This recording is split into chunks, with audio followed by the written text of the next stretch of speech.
serious matters and the appalling human crisis to our north. By the time this news bulletin ends, it's estimated at least 115 people will have died from COVID-19 across India.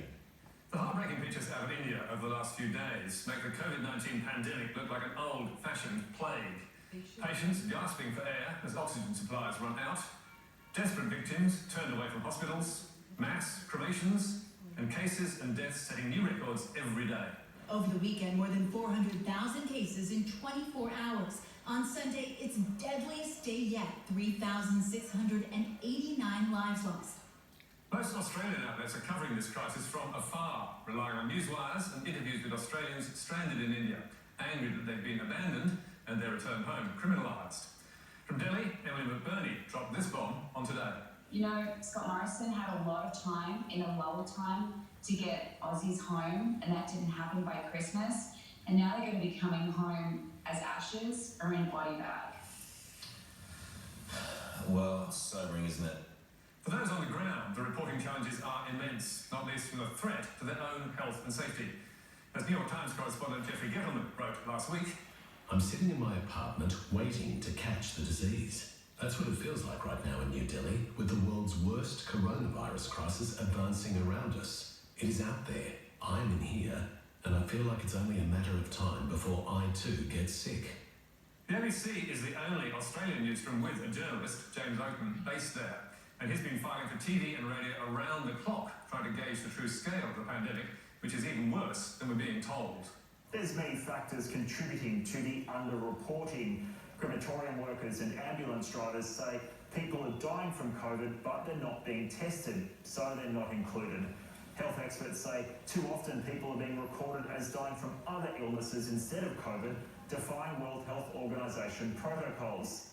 And what makes it even harder to know how many are dying is that India's national government, led by Narendra Modi, has consistently downplayed the crisis and attempted to throttle criticism of its management.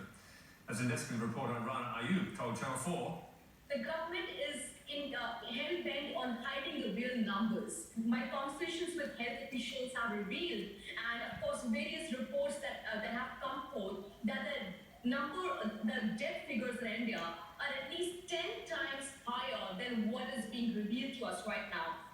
At the start of the pandemic in March last year, the government tried to censor all COVID media stories before publication, but the Supreme Court prevented it. And since then, it's been cracking down on social media, ordering Facebook, Instagram and Twitter to remove dozens of posts amid threats in Uttar Pradesh that people spreading rumours on social media will have their property confiscated. Among those the Indian government got blocked were tweets by opposition politicians talking about Prime Minister Modi's mismanagement of the pandemic, or just highlighting the scale of the crisis and strain on the healthcare system. Even pictures posted by a photojournalist of the funeral pyres burning was blocked. And Twitter is not putting up much resistance. It told the New York Times it will take down posts if the government deems them illegal. And back in February, after threats to arrest its employees, it blocked 500 accounts that were critical of Modi. And the government's attempt to stifle criticism has even reached Australia, following this report in The Australian. Arrogance, hyper-nationalism and bureaucratic incompetence have combined to create a crisis of epic proportions in India, with its crowd-loving PM basking while citizens suffocate. That article by Philip Sherwell, a respected Asia correspondent for The Times, prompted an angry reaction from India's Deputy High Commissioner in Canberra, who complained in a letter to The Australian's editor, Chris Daw. It is astonishing to see that your respected publication has chosen to reproduce a completely baseless, malicious and slanderous article without bothering to check the facts. The High Commissioner also demanded a rejoinder to set the record straight, which Chris Daw tells us will not be forthcoming.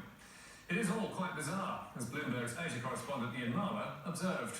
Amazing that India's diplomats are busy responding to newspaper articles in foreign countries like this and blocking social media accounts at the height of the world's worst outbreak. India's record on press freedom is among the worst in the region. Reporters Without Borders ranks the country 142 out of 180 in its World Press Freedom Index, below Myanmar, Zimbabwe and Afghanistan. And it's dangerous too. 4 journalists were killed in India last year, and the media can face every kind of attack, including police violence against reporters, ambushes by political activists, and reprisals instigated by criminal groups or corrupt local officials.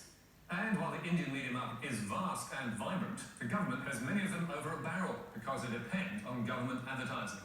As Al Jazeera's The Listening Post reported, just look at these front pages from this past Thursday, celebrating, of all things, improvements to the country's infrastructure at a time when the healthcare sector is in critical condition. Like so much of India's journalism, bought and paid for by the hand that feeds. And it's not just money the government can use to keep the media in line, as the UK Telegraph reported.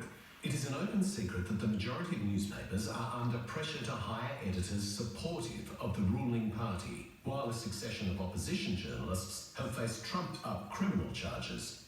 So, while millions get sick and thousands die, there is another potential casualty of this war against the virus. Truth and press freedom in the world's biggest democracy. But now, to another